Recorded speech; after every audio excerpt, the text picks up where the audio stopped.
Hey guys, and welcome back to another episode of State of Survival with Sticky Fang Gaming, and I have a special preview for you today. So, for the last week or so, I have been able to have the opportunity and the pleasure to test out the new Generation 4 heroes for the developers in a test server.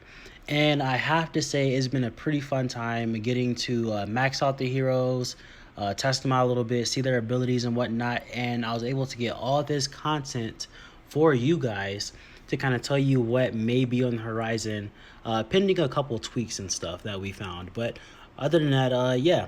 So without further ado, I'm going to go ahead and get into the brand spanking new Generation 4 heroes that are going to leave the other generations in the dust. And to start off, we're going to get with the Hunter hero, and his name is going to be Jarrett.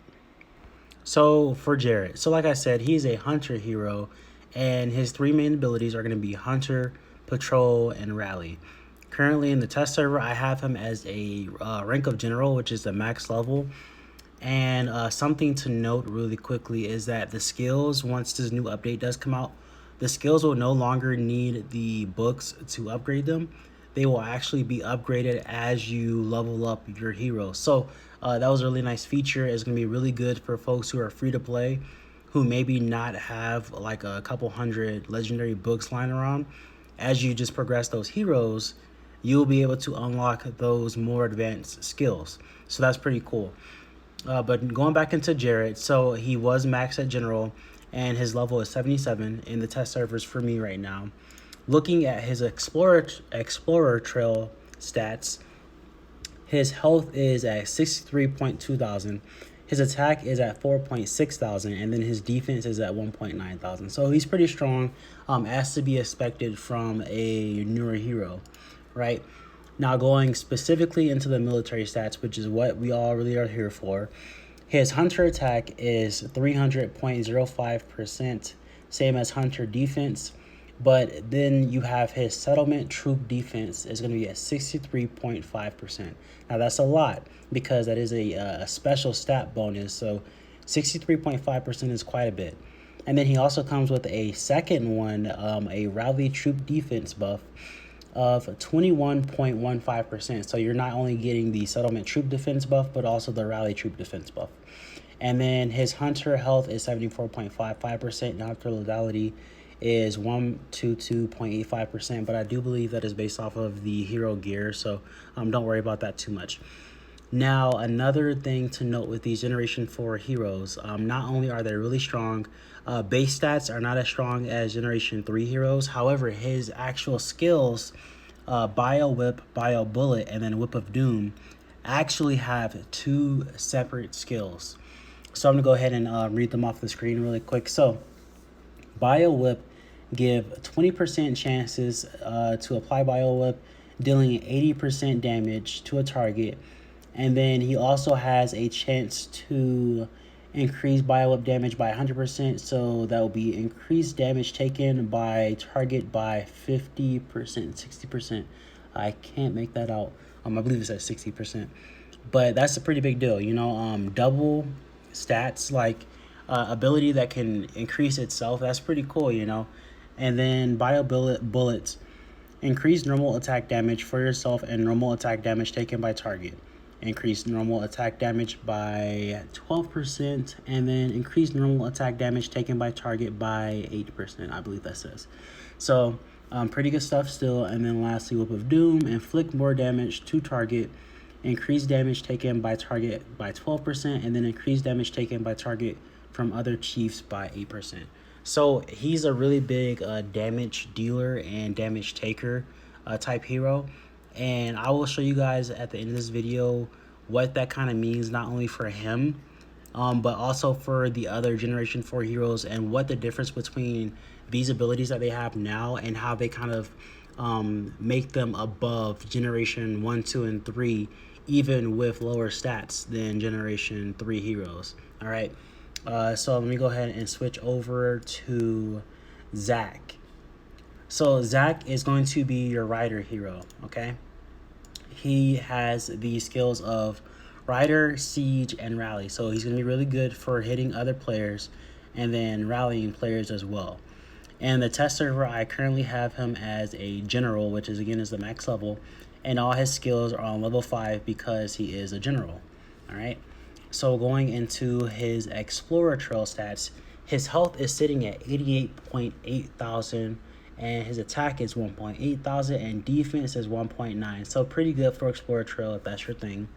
And then going over to his military stats, his march cap is 13.3 thousand. Rider attack and rider defense are also going to be 300.05, so the same thing as Jarrett. And then his two specialized buffs are going to be enemy settlement troop attack, negative 31.8%. So that's a lot. That basically lowers whoever you're attacking's attack by 31%. That's a lot. Like that's quite a bit. And then settlement troop lethality is going to be 63.50. To see a lethality buff of over 60%, that's unheard of so far in the game. Like lethality and health are two of the biggest stats or the hardest stats to upgrade if you haven't noticed. So to get a buff of 63.5%, you're literally like maybe doubling your lethality depending on where you are in the game. That's quite a boost. And then his rider health is 74.55, and then rider lethality is 89.40. But again, I think that's based off of my hero gear, so I wouldn't pay too much attention to that. And I'm going to go ahead and try to read off his skills. Give me 1 second as I pull it up. So you can see it on the screen, but I'm actually in the game right now making this video. So his mechanic drone skill, it release mechanic drone in every 5 attacks. Take on damage for troops led by brawler heroes, deal damage to all enemy targets in 1 attack, and reduce targets damage. Basically, it deals 100% extra damage to all enemy targets, reduce damage dealt by enemy targets by 10%, and then I believe it says take 80% damage for all allied troops led by brawler heroes.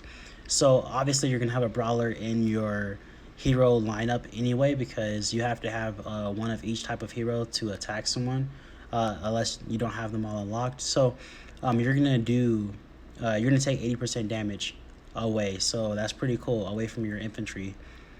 Now for mechanic partner, increase damage of your troops and reduce damage taken by your troops, and increase damage of troops by 12%, reduce damage by 8%. So again, another double stat for 1 skill.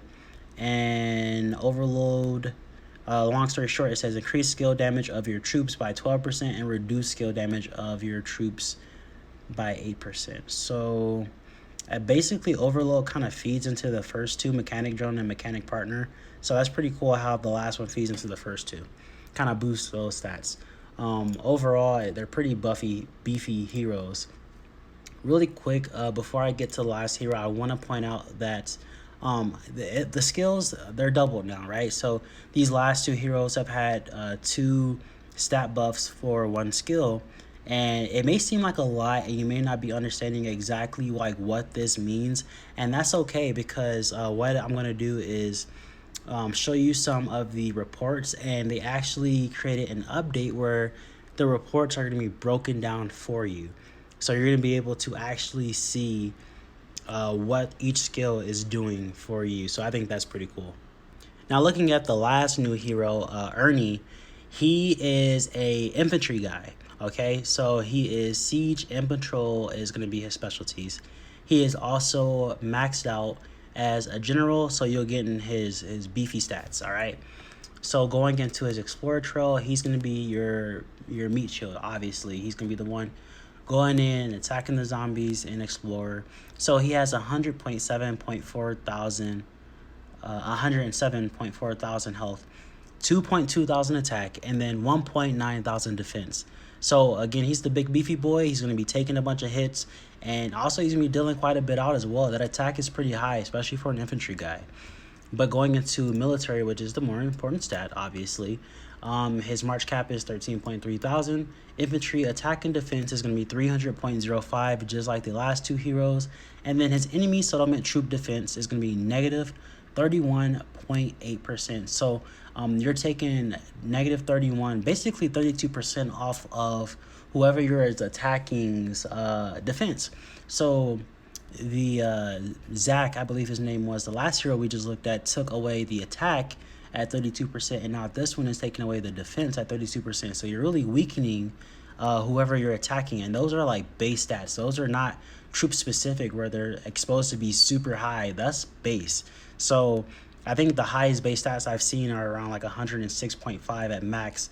And taking away 32% from that, you're dropping him down from a top tier player to more like a mid tier. So that's pretty significant.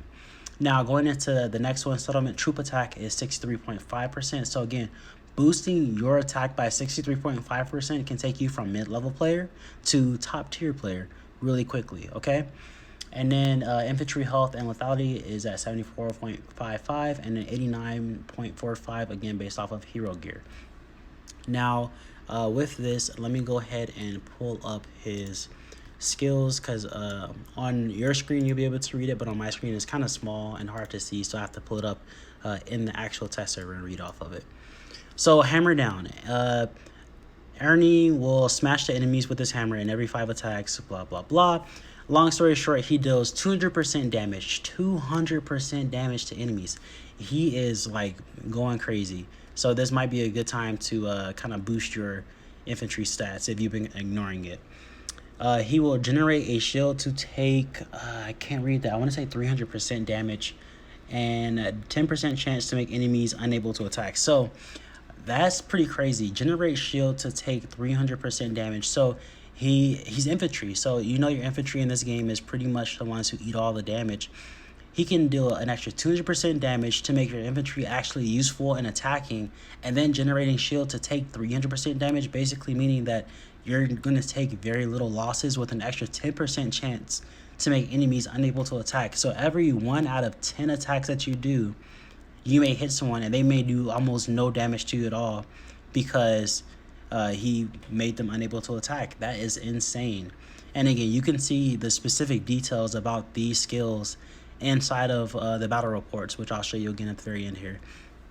So electric current, reduce damage from scout and marksman. So reduce damage from anything that's not infantry.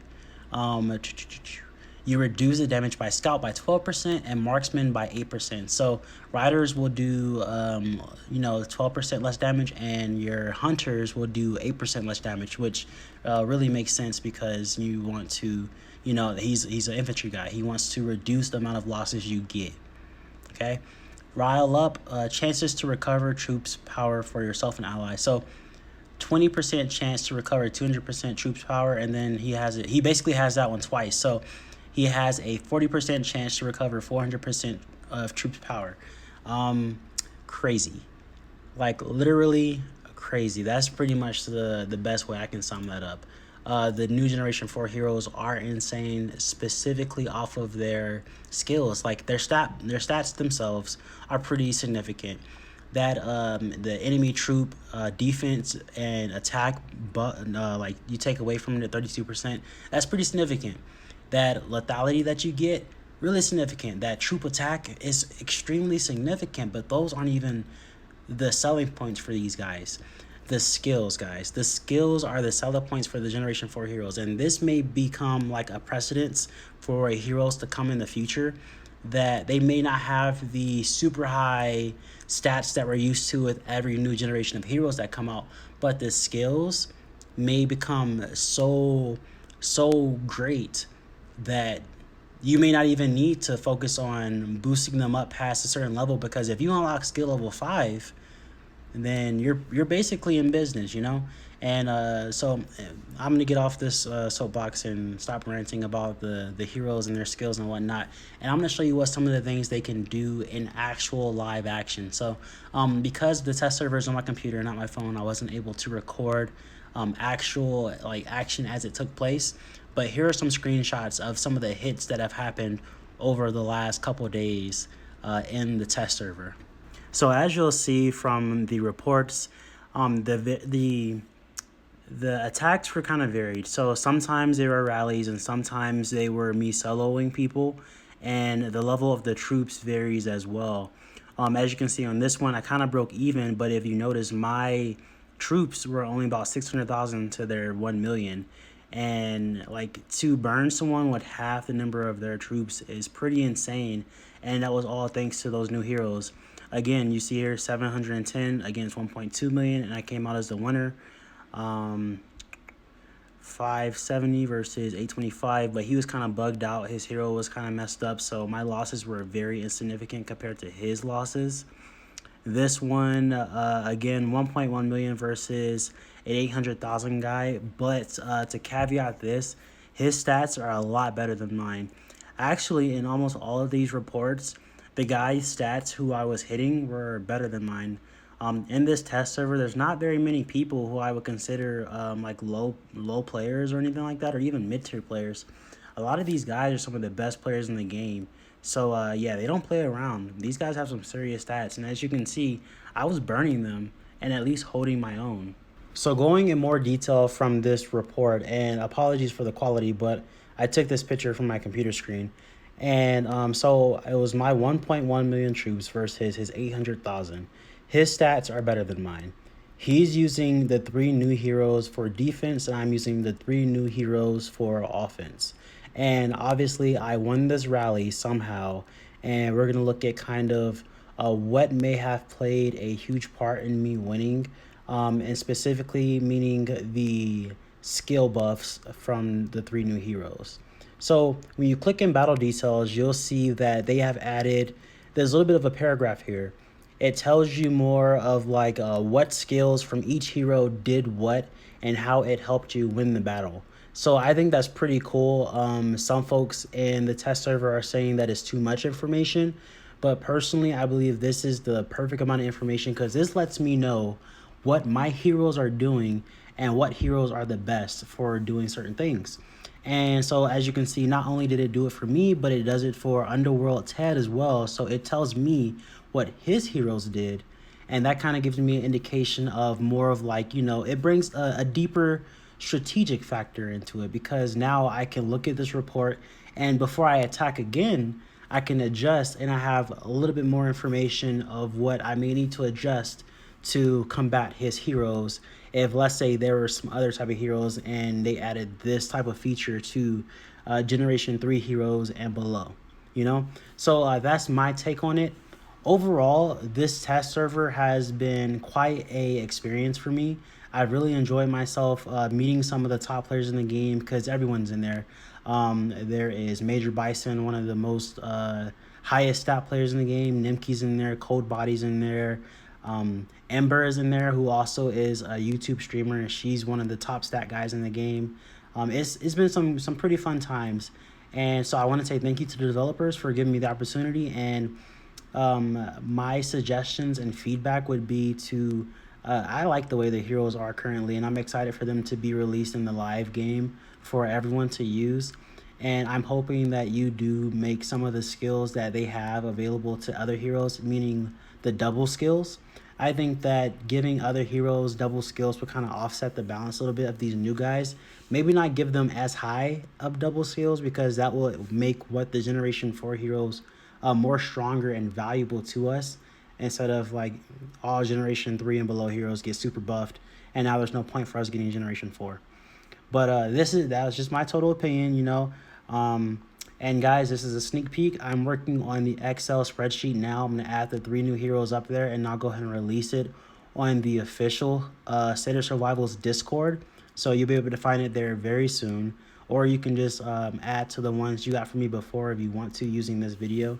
But other than that, guys, that's all I have for now. I'm sorry that this video is super long, but it has been in the making for about a week now, actually. And yeah, I've just been trying to compile as much information as possible.